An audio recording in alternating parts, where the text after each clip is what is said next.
simultáneamente, que son importantes también. Entonces vamos a ver, sus compañeros han hablado de todos estos procesos que nosotros observamos y vamos a dar una pequeña explicación básicamente a estos temas, ¿sí? Ay, pasó acá. En los fundamentos de la transferencia de calor, es importante tomar en cuenta las leyes que rigen estos fundamentos.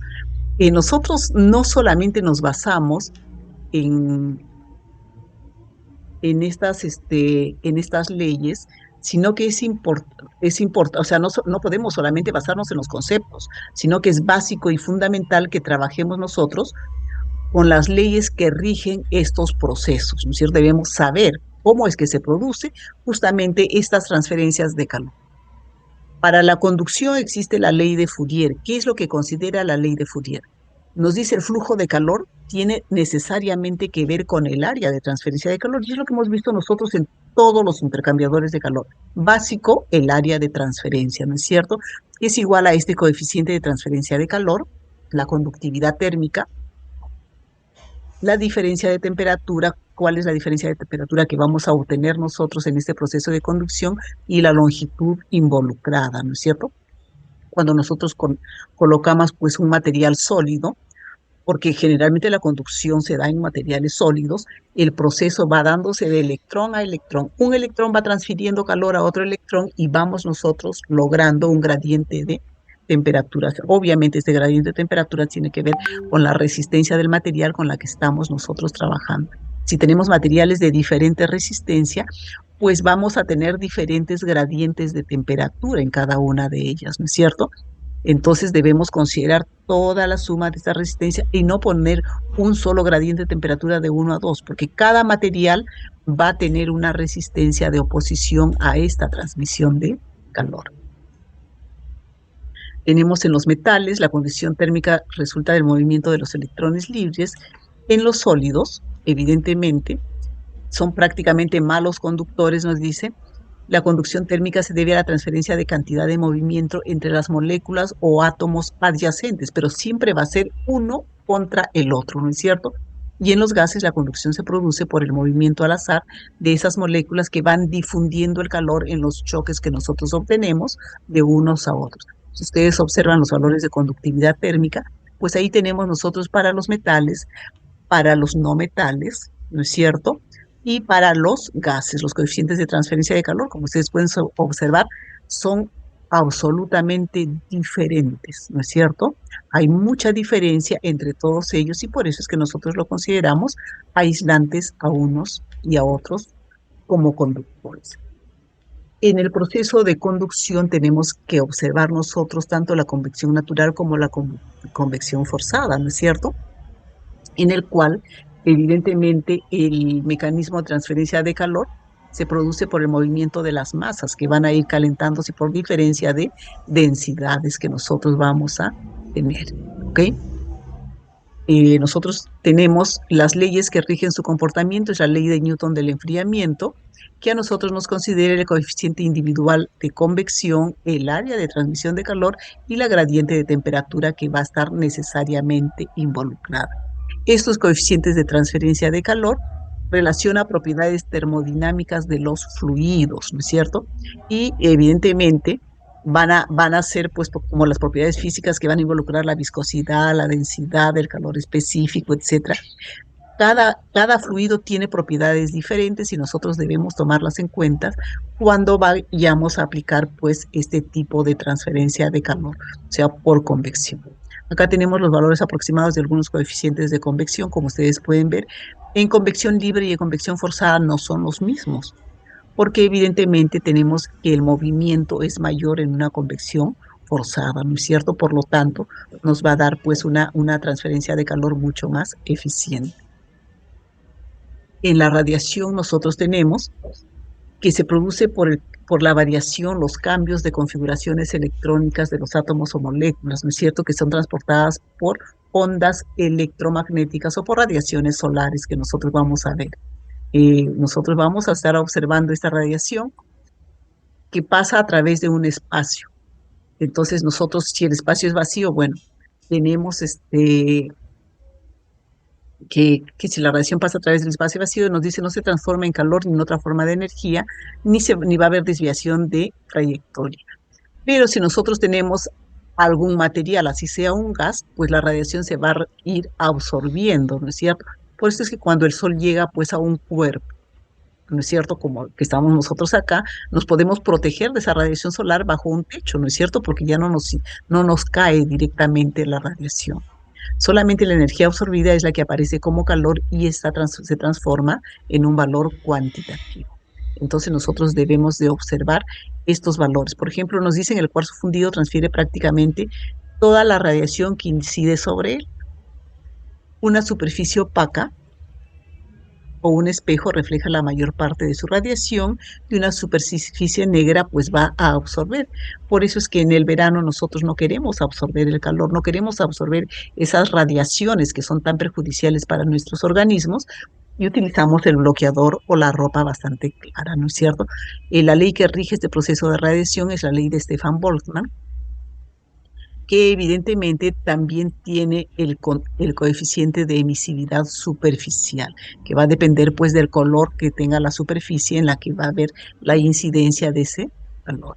Las constantes de Stefan Boltzmann que están dadas y la velocidad de transferencia de calor pues va a depender de qué mecanismo nosotros utilicemos para hacer esa transferencia de calor. La de radiación es mayor que la de convección y esta a su vez es mayor que la de conducción, ¿no es cierto? Ese es el orden en cuanto a la velocidad de transferencia de calor que nosotros tenemos. Todas estas leyes son aplicadas en los diferentes equipos que vamos a tener, por si acaso. Entonces es necesario considerarlas cuando nosotros debamos considerar justamente estas transferencias de calor. Antes de entrar a los intercambiadores de calor, pues es necesario observar cuáles son los tipos de fluidos que entran y salen, ¿no es cierto? Entonces nosotros tenemos el fluido frío, miren ustedes, que en este tipo de intercambiador de calor no está en contacto directo con el fluido caliente. Ambos pasan por áreas que están perfectamente aisladas, sin contacto directo, pero sí por contacto a través de un medio conductor, que es el que nos va a facilitar a nosotros justamente esa transferencia de calor, ¿no es cierto? ¿Nosotros en qué nos basamos en este tipo de transferencia de calor? Pues en el principio cero de la termodinámica, ¿no es cierto? Es lo básico, lo elemental. Nuestros cuerpos transfieran calor hasta que se igualen esa temperatura. Estas temperaturas, una vez que tenemos igualdad, ya no hay más transferencia de calor. Y estos conceptos, bueno, nosotros vamos a utilizar estos conceptos tanto en refrigeración, acondicionamiento de aire, producción de energía y procesamientos químicos. Entonces, ¿qué tipos de energías están involucradas en este tipo de intercambio de calor? Pues el calor mismo en sí, o sea, la energía térmica que ocurre debido a una diferencia de temperaturas, la energía interna que posee todos los cuerpos, todas las masas poseen una propia energía interna, ¿no es cierto? La presión de operación o presión de trabajo, que es la con la que van a trabajar nuestros sistemas fríos y calientes, y la presión de diseño, que va a ser propia del intercambiador de calor, hasta cuánto puede soportar este intercambiador de calor de presión, ¿cierto? Entonces, todos ellos se encuentran debidamente explicados, vamos a ver nosotros en qué consiste cada uno de ellos, y son básicos, pues, para el funcionamiento de estos intercambiadores de calor. Sus compañeros ya nos mencionaron que los equipos de transferencia de calor se pueden agrupar en dos tipos, contacto directo y contacto indirecto. Los de contacto directo generalmente son mezcladores, porque si nosotros tenemos en contacto directo, por ejemplo, yo tengo un fluido caliente y lo voy a mezclar con un fluido frío, tengo un fluido, una mezcla de fluidos que van a tener una temperatura, pues una temperatura media que vamos a lograr alcanzar cuando se logre la transferencia total. Para eso vamos a utilizar nosotros los tanques de agitación, ¿no es cierto? Lo que ya hemos visto en las clases pasadas. Los agitadores son utilizados justamente para facilitar la transferencia de calor en estos tipos de equipos de contacto directo. Y tenemos los de contacto indirecto, como son los de superficie y los alternativos, ¿no es cierto? Los de superficie tenemos, según la dirección del flujo, vamos a tener en flujo paralelo y en flujo cruzado. Si es en flujo paralelo, será el equipo corriente y el en contracorriente, o sea, en el mismo sentido y en contracorriente. Y en flujo cruzado tenemos en flujo no mezclado y en flujo mezclado. O sea, tenemos varias alternativas de acuerdo a la forma de construcción que también su compañero nos habló. Doble tubo, tenemos el de placas y tenemos el de tubo y carcasa. Según el tipo de fluido que nosotros tengamos, vamos a tener líquido líquido, líquido gas, o también la parte líquida sólida que vamos a observar, perdón, gas que vamos a tener. Entonces nosotros, acá tenemos los intercambiadores de contacto directo. Vean ustedes, tenemos la temperatura 1, entra a la temperatura 2 y obtenemos un fluido que sale a esa temperatura. Los de contacto indirecto no se están mezclando y tenemos las temperaturas de trabajo que van a ser prácticamente iguales las temperaturas a las que van a salir cuando tenemos acá en contracorriente, ¿no es cierto? Contacto indirecto. Entonces, en estos compañeros ya nos explicó, nos ha dicho cómo es que está funcionando este tipo de intercambiadores. No nos vamos a detener demasiado, pero observen ustedes, cuando tenemos nosotros en este contacto directo, por ejemplo, gas sólido, eh, justamente los gases que van pasando van evidentemente. Acá tenemos nosotros los sólidos calientes y van a lograr el enfriamiento a través de una faja transportadora. Nosotros vamos a aplicar el gas y van a ir pasando por entre estos sólidos para lograr su enfriamiento. Es lo mismo cuando, por ejemplo, en los procesos, si ustedes han visto, en algunos procesos de manufactura de algunos granos, cuando hacen cuando lo ponen algún proceso de cocción y luego lo ponen a secar, lo extienden, ¿no es cierto? Lo extendemos nosotros, lo extienden en mantas, en unas mantas bastante grandes, y ¿qué es lo que lo seca? Pues lo seca el aire, que está a menor temperatura y lo va a ir enfriando rápidamente. Y hay otros tipos de sólidos también que se van a ir calentando de esa manera. Y vamos a ir nosotros en lecho móvil, leche fluidizado. Tenemos diferentes tipos de intercambiadores de calor de ellos. Tenemos el de fluido fluido, eh, el líquido caliente, el líquido frío, y acá tenemos los agitadores que nosotros ya hemos visto en clases pasadas, que justamente nos van a facilitar el intercambio de calor. En los de contacto indirecto, nosotros vamos a tener los de tubo concéntrico o doble tubo, de carcasa y tubos, de placas, los intercambiadores de calor compacto y los regeneradores. Estos tubos, evidentemente, los de tubo concéntrico son los más sencillos que existen, ¿no es cierto? Y evidentemente son los que nosotros, son los más baratos también. Y los de carcasa y tubo son los más utilizados a nivel industrial, porque evidentemente por la carcasa va a pasar un tipo de fluido y por los tubos van a pasar otro tipo de fluido que va a aumentar su transferencia. O sea, no es un tubo nada más, sino son una cantidad bastante alta de tubos que van a pasar para que el intercambio se produzca de manera más eficiente, y los de placas que están formados por una sucesión de láminas de metal armadas en un vestidor y separadas por juntas que se fijan en las corazas de acero. El fluido circula entre las láminas, evidentemente logrando una transferencia de calor.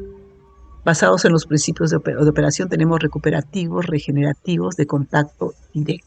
Entonces, todos estos sus compañeros ya nos explicaron, y vamos a ir viendo la parte más adelante, ¿sí? Miren ustedes, en estos intercambiadores de flujo paralelo, tenemos los que van en el mismo sentido, vamos a lograr el intercambio de calor. Lo cierto es que cuando logremos la salida del fluido, pues ambos van a tener aproximadamente la misma temperatura. Cuando son en contracorriente, evidentemente vamos a tener nosotros casi siempre el mismo gradiente de temperatura, porque no va a haber mayor variación, ¿no es cierto? Siempre vamos a tener en contacto y evidentemente son más eficientes que en los de equipo corriente.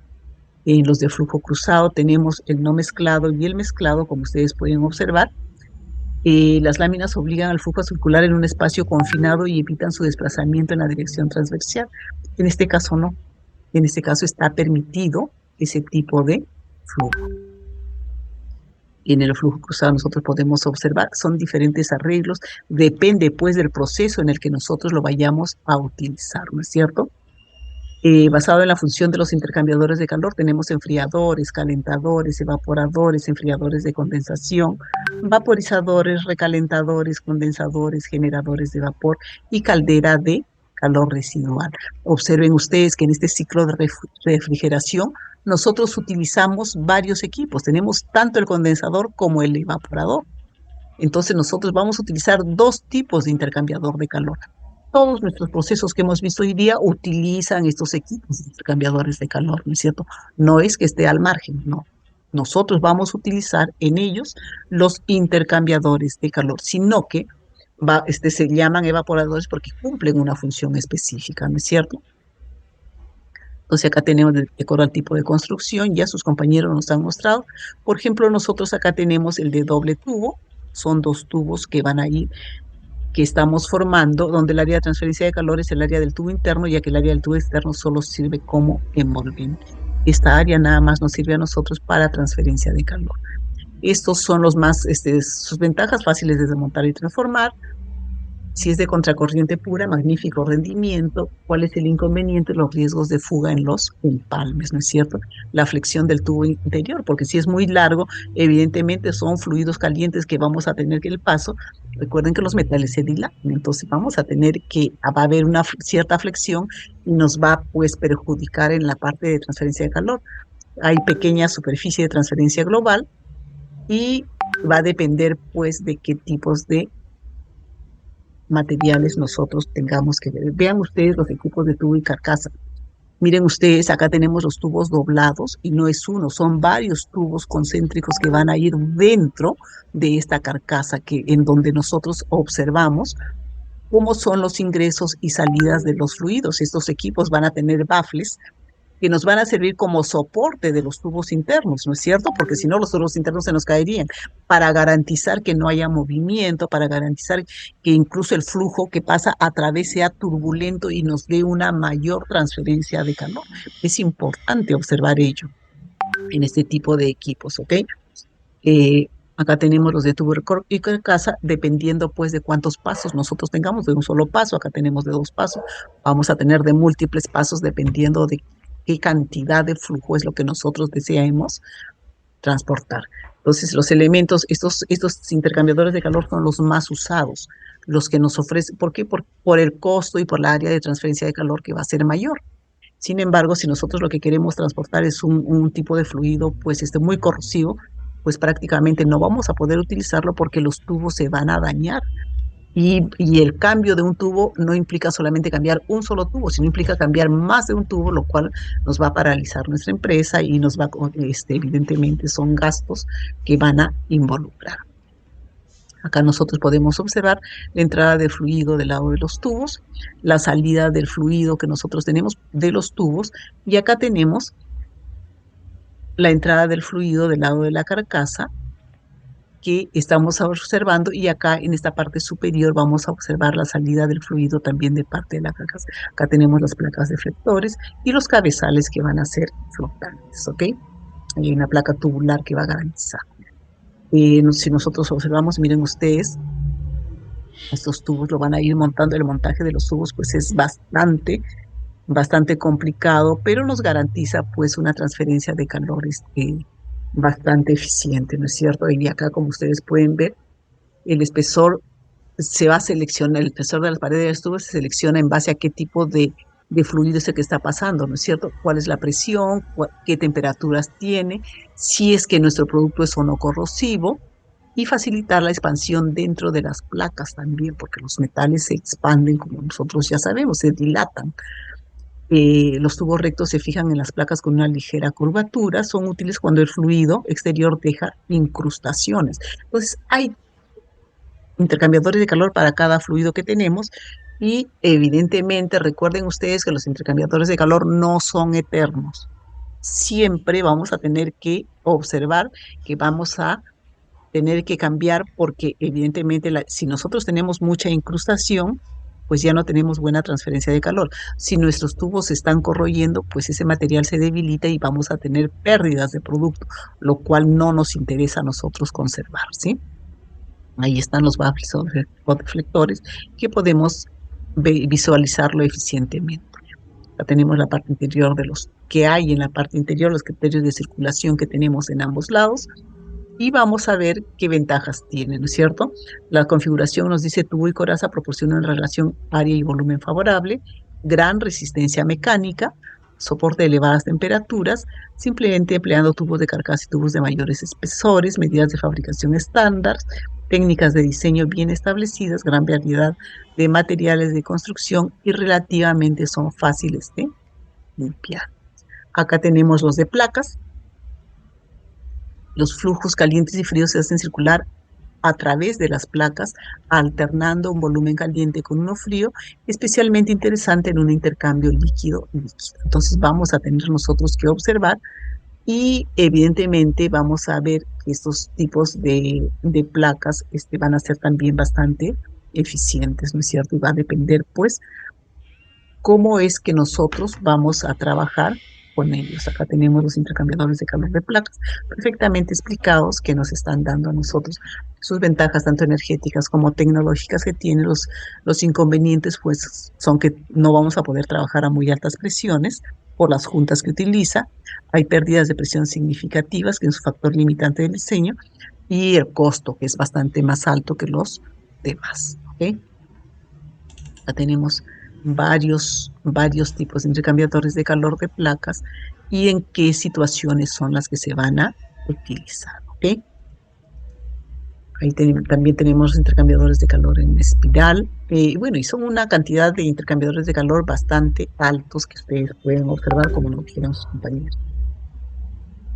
La evaporación básicamente, ¿qué es? Como los compañeros nos dice, es que nosotros vamos a concentrar una solución mediante la eliminación del disolvente por ebullición, ¿no es cierto? Vamos a concentrar una disolución cuyo requisito, miren ustedes, es un soluto no volátil. O sea, si nosotros tenemos solutos o dos tipos de materiales que tienen prácticamente los mismos puntos de ebullición, pues no podemos aplicar este proceso. Acá claramente nos dice un soluto no volátil y un disolvente volátil. Es básico para que haya este proceso de evaporación. En la mayor parte de las evaporaciones, el disolvente será agua, como habíamos visto. ¿Cuáles son los efectos de la evaporación sobre los productos? Conservación por reducción de agua, disminución peso-volumen y la facilidad de almacenamiento y transporte, como su compañero nos ha repetido en muchas veces, ¿no es cierto? Eso nos ha repetido varias veces que ustedes mismos han hecho las preguntas. Acá tenemos nosotros la solución diluida, por ejemplo, en el proceso de cristalización. Es muy importante este proceso en el proceso también de secado por aspersión, también va a ser muy importante este proceso de evaporación, porque tenemos que concentrar esas soluciones para luego poder hacer justamente esta cristalización y poder hacer el secado también. Entonces es importante concentrar. Una de las funciones importantes es la concentración que nosotros tenemos. ¿Qué factores afectan el proceso de evaporación? Pues la concentración, la formación de espumas, por ejemplo en la leche, ¿no es cierto? Al arrastre de la espuma en el vapor, etcétera. Sensibilidad de los productos a la temperatura, sensibilidad térmica a los materiales de construcción, puede ser que el producto reaccione con estos materiales del evaporador, y la formación de costras o incrustaciones. ¿Okay?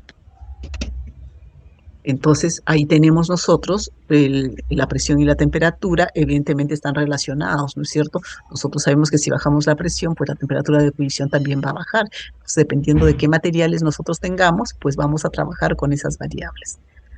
¿Qué es un evaporador? Consiste básicamente en un intercambiador de calor capaz de hervir esa solución y un dispositivo que nos sirva a nosotros para separar la fase vapor y la fase líquida.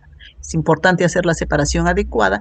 Muchas veces las evaporaciones se hacen a medio ambiente, o sea, el vapor pasa al medio ambiente, porque si el disolvente es agua, no hay problema. Si nuestro disolvente es diferente, ahí sí vamos a tener que tener un proceso adicional, ¿no es cierto? Su compañero ya nos habló sobre los procesos de evaporación. Creo que sería de más volver a hacerlo. Y miren ustedes, acá tenemos nosotros un proceso de evaporación, por ejemplo, al vacío, ¿no es cierto? En donde nosotros vamos a observar que estos intercambiadores de calor que su compañero nos explicaba de los evaporadores, está acá justamente para facilitar el proceso mismo de evaporación que nosotros vamos a tener. Entonces acá tenemos nosotros, acá este proceso tiene que estar junto, tanto la parte del fluido que vamos nosotros a evaporar, como del fluido que nos va a servir a nosotros para lograr esa evaporación. Vamos a tener que trabajarlo mediante intercambiadores de calor adecuados, ¿ok? ¿De qué depende esa velocidad de evaporación entonces? Porque ese es uno de los factores importantes de la diferencia de temperatura, obviamente, entre el agente calentador y el líquido a evaporar del área de intercambio, que es importante, el coeficiente global de transferencia de calor que su compañero nos habló, la capacidad que tenga el evaporador, la economía, el factor de economía es muy importante, la elevación del punto de ebullición, propiedades del líquido a evaporar y los diagramas entalpía concentración. O sea, acá vamos a tener que trabajar con ciertos diagramas para ver qué es lo más adecuado. Entonces, en una evaporación al vacío, evidentemente, el área de intercambio es importante en cualquier tipo de evaporación. Si nosotros observamos, vamos a poder hacer los balances de materia y energía, tanto para la solución, tanto global como para el soluto nada más. O sea, nuestros balances van a ir no solamente por balance de masa, sino también por balance de energía, porque en estos equipos justamente se trata de esos intercambios de calor que se va a producir. Entonces, en la evaporación nosotros vamos a observar una serie de balances que vamos a tener que tomar en cuenta para trabajar. Una evaporación sin balance de masa y energía, ahí vamos a estar por ser simple, ¿no es cierto? Acá vamos a tener todos los balances que van a estar relacionados con esta parte de que nos interesa a nosotros. El balance de entalpía en el lado del vapor, o sea, así como hacemos en el lado del líquido, también lo hacemos en el lado del vapor. Recuerden ustedes que el calor que va a perder nuestro vapor va a ser igual al calor que va a ganar nuestro fluido, ¿no es cierto? Y ese calor que gana nuestro fluido, pues tiene que ver directamente con el calor latente, porque nosotros vamos a lograr que hierva, ¿no es cierto? Y durante ese proceso de evaporación, pues nuestra temperatura no va a tener mayor variación. Entonces, nuestro balance de entalpía del lado de la solución, acá lo podemos observar. Estos balances, ustedes ya los conocen, ustedes los manejan, entonces es bastante sencillo realizar, ¿sí? Bien. Por ejemplo, acá tenemos un caso de soluciones, nos dice un valor de dilución despreciable, eh, y vamos a trabajar justamente con esos, acá tenemos el calor específico de la solución diluida. Si nosotros tenemos una solución diluida, pues prácticamente vamos a considerar simplemente como que nuestra solución no tiene soluto para considerar el calor latente de vaporización de esa solución, ¿no es cierto? Pero en la solución concentrada sí vamos a tener que considerar el soluto que está inmiscuido en él, ¿ok? Entonces, nosotros vamos a tener que hacer nuestra evaporación y nuestro proceso de balances, tanto de materia como de energía, para todo el proceso requerido. Y la última operación que vimos fue el secado. Y bueno, pues empezando por secar la ropa, nosotros ese proceso de secado lo hemos utilizado desde todos los tiempos. No es que el secado se inventó ahora, no. El secado se ha utilizado siempre y en todo tipo de comunidades, ¿no es cierto? Entonces, el secado es uno de los métodos más antiguos que se utiliza para la conservación de los alimentos. Y es básico y primordial que conozcamos su funcionamiento, ¿no es cierto? Y ese funcionamiento tiene que ver mucho con lo que nuestro compañero nos explicó sobre la ciclometría, que nos involucra la determinación de las propiedades termodinámicas de las mezclas de gases y vapor. Generalmente nosotros vamos a trabajar esta ciclometría con los gráficos aire, vapor de agua, ¿no es cierto? Incluye conceptos como humedad absoluta, humedad relativa, temperatura de punto de rocío, capacidad calórica y entalpía del aire húmedo. La saturación adiabática del aire ocurre cuando parte del calor del aire se transforma en calor latente para evaporar el agua. Este proceso de secado, en el proceso de secado, ¿qué es lo que hay? A diferencia del proceso de evaporación, donde tenemos nosotros una transferencia neta de energía, básicamente, en el proceso de secado vamos a tener transferencia de materia y energía a la vez, ¿ok? Las propiedades del aire seco, nosotros tenemos porcentaje en volumen, que es igual al porcentaje molar del aire, nitrógeno y oxígeno 78 y 20,9, por eso casi siempre decimos 21% de oxígeno. Y acá tenemos todos los contaminantes que tiene el aire, ¿no es cierto? Todos los otros elementos. Generalmente se considera 79% de nitrógeno y 21% de oxígeno. El peso molecular aparente del aire, 28,96, que es el aparente. Si nosotros lo tratamos por kilogramo, evidentemente vamos a tener que dividir esa constante entre su masa molar. Y tenemos el volumen del aire seco, que también vamos a tener que utilizar. Todo ello lo vamos a encontrar en la carta psicométrica. Recuerden ustedes, cuando nosotros vamos a trabajar acá con conceptos de humedad, uno de los conceptos primordiales que no debemos olvidar es la presión de vapor del agua. ¿Recuerdan ustedes qué era la presión de vapor del agua? Es la presión que ejerce el agua a temperatura ambiente, al Mm, vaporizar. la presión que ejerce el agua a temperatura ambiente. Más bien, la presión de vapor, como su nombre lo dice, es la presión que ejerce el vapor, ¿no es cierto?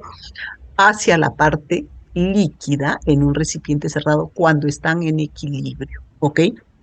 Nosotros vamos a tener, ¿cuál va a ser nuestra curva de equilibrio? Pues acá tenemos la curva AB, es nuestra curva de equilibrio líquido-vapor. Entonces la presión de vapor va a estar relacionada justamente con la presión que tienen los gases, o sea, el vapor justamente, cuando está en equilibrio con el agua en un recipiente cerrado, ¿ok? El diagrama psicométrico, nosotros ya lo hemos observado, su compañero nos ha indicado que es un gráfico, ¿no es cierto?, que está integrado por muchas curvas, como lo hemos podido ver, que nos decía que era un poquito complicado, pero que se va a tener que utilizar pues en todos los procesos de secado, humidificación, acondicionamiento ambiental, etcétera. Estos diagramas psicométricos vamos a tener que saber manejarlos. Entonces, en un diagrama psicométrico, ¿qué tenemos? Tenemos dos temperaturas que hay que saber relacionar: temperatura de bulbo seco y temperatura de bulbo húmedo. Bulbo seco es esta línea de acá, miren ustedes. Acá tenemos un diagrama psicométrico casi vacío para no confundirnos, ¿sí? Entonces, nuestra temperatura, nuestra temperatura de bulbo seco, perdón, es esta de acá.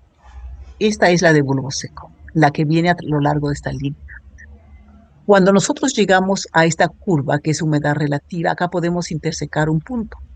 Entonces, a partir de acá, si nosotros observamos, hay una línea oblicua hacia acá, es la temperatura de bulbo húmedo. Y acá vamos a observar nosotros, cuando vayamos al diagrama psicométrico, vamos a observar también temperaturas. Miren ustedes que la temperatura de bulbo seco y la temperatura de bulbo húmedo no van a ser iguales. Y hacia este lado, de acá, vamos a tener nosotros eh, en ese caso, la humedad, ¿no es cierto? Pero esta humedad vamos a partir de acá hacia acá, para este lado. ¿Qué va a ser la humedad específica? Que nos va a relacionar la cantidad de agua por kilogramo de aire, que es lo que nosotros vamos a tener, ¿ok? Tenemos el volumen específico, que está hacia este lado de acá, que es esta línea oblicua, y esta línea curva es lo que nos dice a nosotros la humedad relativa. En este gráfico también, si nosotros seguimos en esta curva de acá, esta es la curva de saturación, ¿ok? Esta de acá es la de saturación.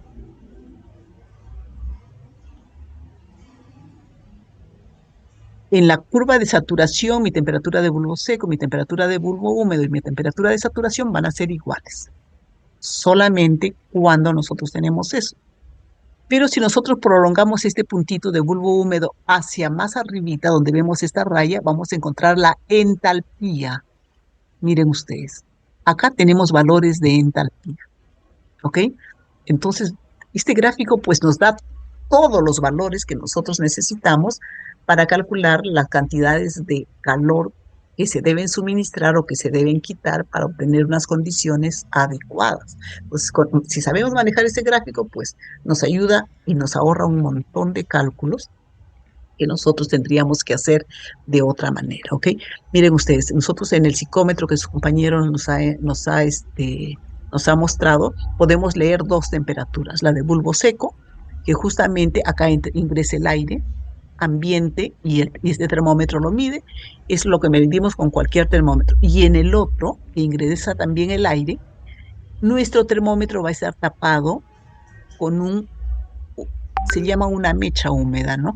Acá nos dice un fieltro húmedo. Entonces va a estar tapado el bulbo con esta parte húmeda y es la que nos va a marcar la temperatura de bulbo húmedo, lo que nosotros estamos reflejando en esta. Ahí tenemos, ¿no es cierto?, nuestra carta psicométrica, tal como hemos observado. Entonces, si nosotros, por ejemplo, estamos en este punto, ¿cuál sería nuestra temperatura de bulbo seco?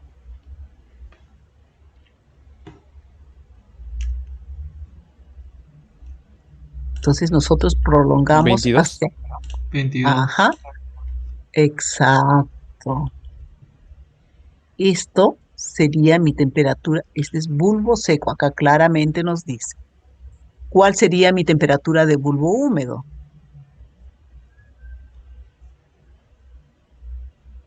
Entonces yo de este punto me voy hacia este lado de acá, ¿ok? Acá. Observen que acá dice 15 y acá dice 20. 16, 17, ¿no es cierto? 17 grados sería mi temperatura de bulbo húmedo. ¿Cuál sería mi humedad?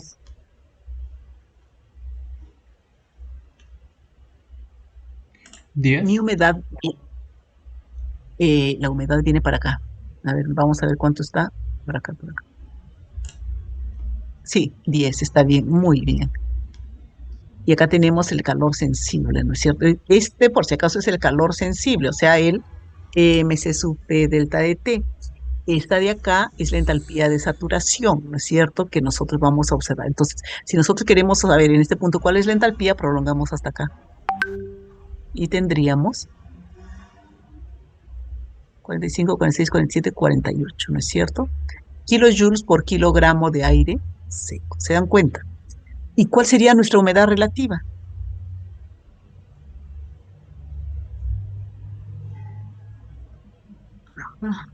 Nuestra humedad relativa simplemente, como nosotros estamos en este punto, pues seguimos esta curva de acá.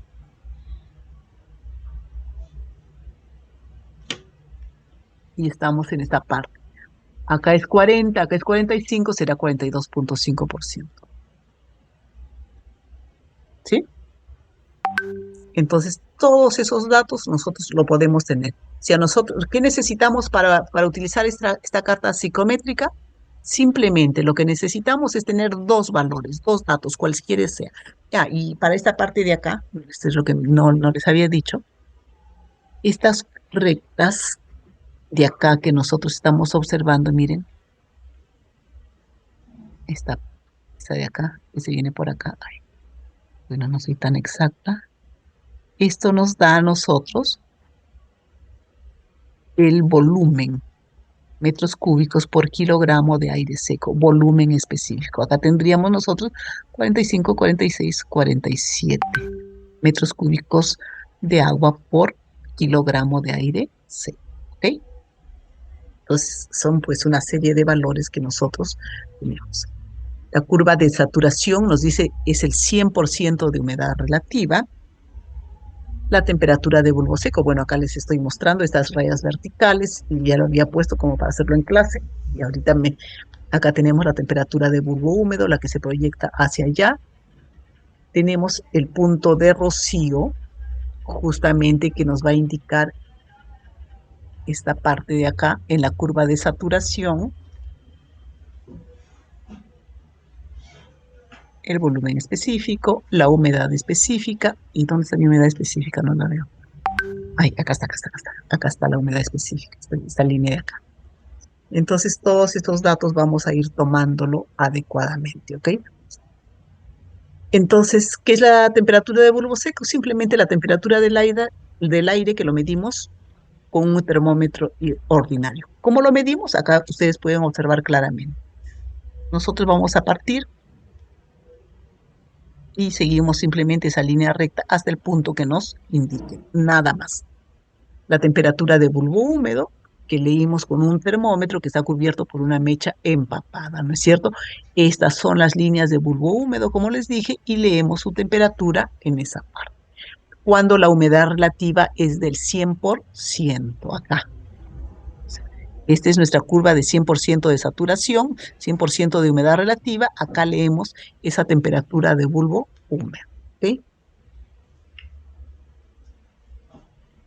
La temperatura del punto de rocío es la temperatura a la cual cierta mezcla nos dice está saturada, se llama temperatura de punto. Estas son las líneas de punto de rocío, son líneas rectas de esta manera. ¿Se dan cuenta? Entonces nuestro punto de rocío es así, es paralela al eje de las... Y aquí tenemos la temperatura de bulbo seco de la superficie cuando se inicia la condensación. Acá tenemos las diferentes temperaturas que vamos a ir teniendo. Entonces ya eso lo vemos en las tablas correspondientes, ¿no es cierto? Nuestra humedad específica, que es la humedad de una mezcla aire-vapor de agua, nos dice, se define como los kilogramos de vapor de agua por kilogramo de aire seco. Contenido real de agua en la atmósfera. ¿Cuánto tiene de agua? ¿Cómo lo calculo? Nuestra presión de vapor de agua entre la presión total menos la presión de vapor de agua. O sea, una fracción molar, simplemente, ¿no es cierto? Esto de acá es la fracción molar, es el X del agua. X del vapor de agua, ¿ok? A una temperatura T. Y simplemente como nosotros se expresa en kilogramos de agua por kilogramos de aire seco, multiplicamos por las masas molares de ambos y tenemos el valor de la humedad específica. Nada más, es una fracción molar. Eso es. La humedad de saturación o humedad absoluta nos dice a nosotros que es igual. La humedad nos dice, en esta mezcla la presión parcial de vapor de agua en la mezcla de aire es igual a la presión del vapor del aire en saturación, del agua pura a la temperatura establecida. Por eso acá tenemos la presión de saturación, es prácticamente el mismo concepto, solamente que es cuando ya está saturado, ¿ok? En algunos gráficos las unidades nos dice son gramos por kilogramos, entonces hay que multiplicar acá por 1000 y tenemos. Entonces siempre es necesario que miren estas unidades, porque esas unidades va a depender, pues en algunos gráficos, como nos dicen, las unidades son gramos por kilogramos, en otros gráficos son kilogramo por kilogramo, ¿ok? El porcentaje de humedad se define como la humedad real del aire dividida entre la humedad que tendría el aire si estuviera saturado. Entonces, y el porcentaje de humedad relativa, que es el que nosotros conocemos cuando nos leen, por ejemplo, el pronóstico del tiempo, es la cantidad de saturación de una mezcla aire-vapor, que también puede expresarse como porcentaje. La presión de vapor de agua es a temperatura entre la presión de saturación por 100, ¿ok? Por ejemplo, miren ustedes, el aire de una habitación está a esta temperatura y la presión es de prácticamente una atmósfera, ¿no es cierto? Contiene vapor de agua con una presión, el vapor de agua en esa habitación, su presión es esta. Calcule lo siguiente, la humedad de saturación, porcentaje de humedad y el porcentaje de humedad relativa, ¿ok? Entonces, a 26,7 grados centígrados la presión de vapor del agua, esta presión de vapor que estamos viendo acá, es la presión de vapor de saturación. Es la que encontramos en las tablas, ¿ok? El equilibrio, porque nosotros lo hemos definido como el equilibrio en el que está la fase líquida y vapor, ¿no es cierto? Entonces, esta es la presión de vapor del agua, ¿ok? Pero en esta habitación, la presión nos dicen que es 2, esa es su presión parcial.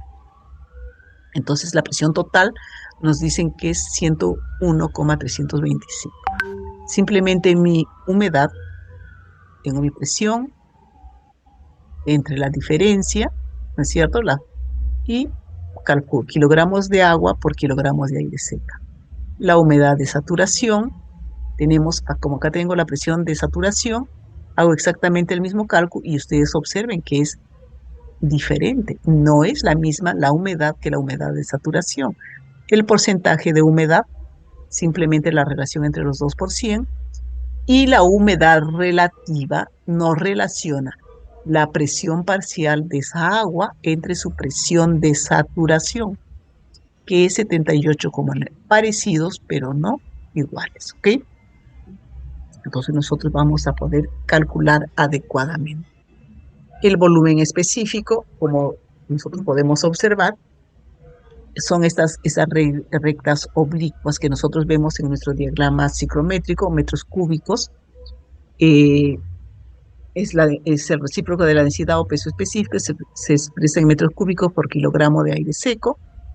La entalpía total, tenemos nosotros el calor sensible más el calor latente, ¿no es cierto?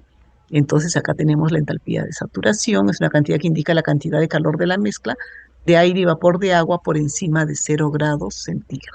Y nosotros lo vamos a poder observar en esta parte, o sea, con las líneas oblicuas sí, pero en esta parte superior, acá, acá, acá y acá, ¿ok? Esas son las entalpías. Recordemos la diferencia entre calor sensible y calor de vaporización o calor latente, ¿no es cierto? Yo creo que sí lo tienen claro, así que es de más incidir en eso. El calor húmedo de una mezcla aire-vapor de agua nos dice a nosotros la cantidad de calor requerido para elevar la temperatura de 1 kilogramo de aire seco más el vapor de agua presente en 1 °C. O grados Kelvin, que es a la larga lo mismo, ¿no es cierto? Prácticamente se pueden suponer constantes las capacidades caloríficas del aire y del vapor de agua. Y vamos a poder, hay una formulita para calcularlo. Vean ustedes, nosotros tenemos las propiedades del aire húmedo, tenemos nuestras tablas y podemos calcular su volumen específico, densidad, contenido de humedad, entalpía, así como tenemos nuestras tablas de vapor de agua, lo mismo hay para el aire húmedo. O sea, nosotros tenemos todo tabulado y vamos, dependiendo de la temperatura, vamos a ir calculando todos nuestros datos, sabiendo simplemente lo que hacemos. Por ejemplo, vean ustedes, nos dicen a nosotros, el aire suministrado a un proceso tiene una temperatura de bulbo seco de 22 y una de bulbo húmedo de 15. Y nos piden determinar la temperatura de rocío, el contenido de humedad, la humedad relativa, el volumen específico y la entalpía. Entonces nosotros nos vamos a nuestro diagrama ciclométrico. Ya tenemos dos datos y todo lo demás lo vamos a poder calcular gráficamente. ¿Ok? Temperatura de bulbo seco, acá está, 22 grados. Temperatura de bulbo húmedo, 15 grados. Entonces, ¿qué punto nosotros estamos fijando? Pues es este de aquí. Vamos a ponerlo con otro color para que se pueda visualizar bastante. ¿Ok? Ah, bueno, ahí estaba marcado también. El punto de rocío, esta raya paralela, ¿no es cierto?, al eje de las X, nosotros lo prolongamos y nuestro punto de rocío es 10 grados centígrados. Miren ustedes, acá tenemos tres temperaturas, ¿no es cierto? La de bulbo seco que nos han dado 22, la de bulbo húmedo que es 15, esas rayas oblicuas, y la temperatura del punto de rocío, o sea, de saturación, que es 10 grados centígrados. ¿Ok? Y la humedad, entonces, de este punto, justamente siguiendo el punto de rocío hacia el otro lado, aire seco, acá, 8. 8 gramos de agua por kilogramo de aire seco. La humedad relativa, pues nos vamos en esta curva, así como acá ha chocado, seguimos, 50% de humedad relativa. Estamos acá, ¿no es cierto? En esta partecita de acá que está más abajito, de acá vamos a llegar prácticamente. Y el volumen específico, en estas rayas azules que nosotros observamos, que nos va a dar el valor de 0,845. Estos valores de acá inferiores, no las temperaturas, sino los que están acá abajo, ¿sí? 845 metros cúbicos por kilogramo de aire seco. Y tenemos la entalpía.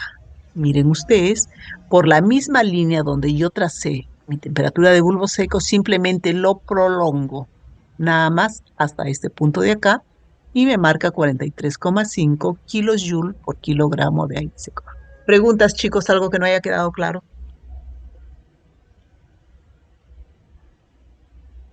¿No? Bien. Entonces, ¿En qué aplicamos estos diagramas psicométricos? Nosotros podemos aplicar cuando una muestra de aire se calienta o se enfría sin añadir o quitar humedad.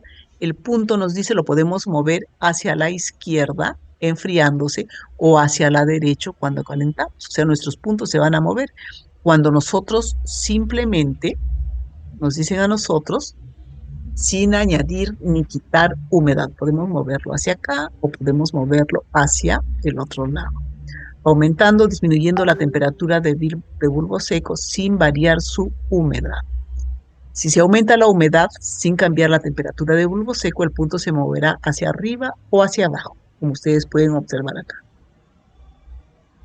Si se disminuye la humedad, el punto se moverá hacia abajo.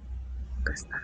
Entonces, todos estos cambios nosotros podemos hacerlo en este diagrama psicométrico y podemos calcular cuántos gramos hemos retirado de vapor de agua, cuántos se han adicionado, etcétera. ¿Cómo hacemos nuestro sistema de aire acondicionado? ¿No es cierto? Nuestro proceso de calefacción. Vamos a nosotros a poder observar que podemos trabajar con ello.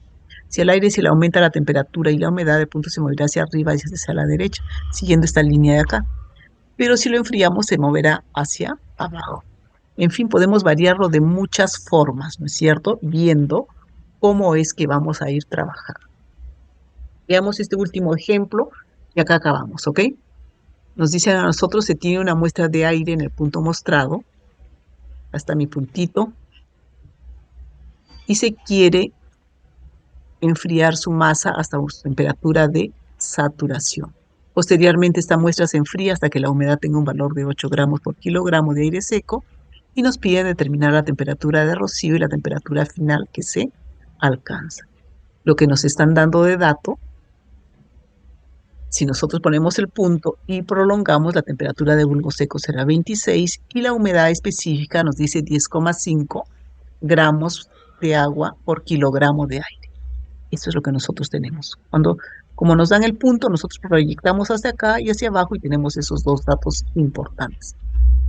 Terminamos luego, nos dice si se enfría hasta alcanzar la saturación, llegamos a la curva de saturación y la temperatura será de 14,7. Acá va a ser mi temperatura 14,7. Esta es mi temperatura de rocío. Si seguimos enfriando por esta curva de saturación, miren ustedes, yo ya llegué a este punto y ahora estoy bajando hasta que la humedad sea 8 gramos. Como mi humedad 8 gramos está acá, proyectamos hasta este punto y ya tengo yo el punto. Entonces la temperatura de bulbo seco será igual a mi temperatura de saturación, obviamente, igual a 10 grados centígrados, ¿no es cierto? En este proceso la muestra se ha enfriado y se ha deshumidificado. Es lo que ocurre en los procesos de enfriamiento de los refrigeradores de aire acondicionado, ¿no es cierto? Entonces, con esos datos nosotros vamos a poder trabajar y vamos a ir calculando, ¿ok? Tenía un ejemplo más, pero creo que ya estamos sobre la hora y de repente va a entrar alguien a clases. Les voy dejando, chicos, entonces, les voy a descartar. Les voy a pasar el material, lo revisan, sí es importante que lo revisen, porque estos problemas psicométricos son importantes. O sea, ustedes cuando vayan a una industria van a tener que trabajar con ellos y van a tener que reconocer, pues, que es un diagrama psicométrico, ¿no es cierto? No debemos perdernos, debemos saber manejarlos y debemos saber utilizarlos. ¿Está bien? ¿Alguna pregunta, jóvenes? Todo bien, profesor. ¿Todo bien? Bien, entonces nos vamos y Profesora, dígame, Mateo. ¿cuándo va a publicar las notas en la práctica TV? Estoy acabando de corregirlas, yo supongo que mañana máximo pasado. Ya, gracias. Ok, ¿alguna otra pregunta, chicos? Ah, chicos, antes de que se vayan. El laboratorio lo estamos postergando una semana, ¿ok? La profesora Magali justamente anoche me pasó el comunicado que había hablado con el jefe del laboratorio de la Facultad de Ingeniería Química y sí ha aceptado correr una semana, o sea, la próxima semana ya tendríamos el laboratorio de desorción y la subsiguiente el laboratorio de secado. Entonces, en esa semana que nosotros teníamos evaluación de los 2 test, se va a tomar solamente evaluación de un test, o sea, el del último laboratorio, y del otro laboratorio lo tomaremos el lunes día de clase, ¿ok? Entonces, quiero que estén avisados y que tomen sus medidas. O sea, que este miércoles no vamos a tener clase porque vamos a postergar. ¿Está bien? Este miércoles, entonces, ¿qué habría, profesora? No vamos a tener clase porque no hay material, pues. Podríamos hacer teoría, pero no creo que el grupo quiera ir avanzando. Ya, profesora. Sí. Ya. ¿Alguna pregunta, chicos? Alguien había que había levantado su mano, pero no sé quién. No vi. Profesora, una Ya. consulta. Sí, dígame. Sí, Bueno. quería saber sobre la expo que viene. Creo que le toca a mi grupo. A ver, déjeme ver. Sí, por favor. Equilibrio de fases. Condori, Estrada, González y Romero. A usted todavía le toca Ok, en la ok, semana ok. 14. Sí, en la semana 13 le toca al grupo de Condori. Y en la semana 14 le toca a Escalón, Iturrizaga, Ponce, Rodas y Sánchez. Ya, profesora, listo. Gracias. Ok. Ya. ¿Alguna otra consulta, chicos? Sí, profesora, disculpe por volverla a molestar. En el tema del cronograma, entonces solamente estaríamos corriendo una semana, pero no Sí. afectaría en la fecha para la PC4 ni para el final, ¿verdad? No, en absoluto. Porque Ya. nosotros justo una semana antes de la última práctica estábamos ahí, vamos a tomar los test de laboratorio para que no Claro. se nos complique. O sea, esos test son los que se van a tomar, o sea, uno se va a tomar en esa fecha, pero el otro se va a tomar el lunes en clase para que no se acumule muchas evaluaciones, pues, porque si no van a ser mucho. Sí, Ya. Ya, está bien, profesora. Muchas gracias. ok, ya. ¿Alguna otra consulta, chicos? ¿No? Bien, entonces ahora sí nos despedimos. Por favor, se retiran para que entre otro profesor y no tengamos problemas, ¿sí? Hasta Chao. luego, profesora. Buenas Buenas tardes. noches, Profesora, profesora. chao. Hasta luego, profesora. Buenas tardes. Hasta luego.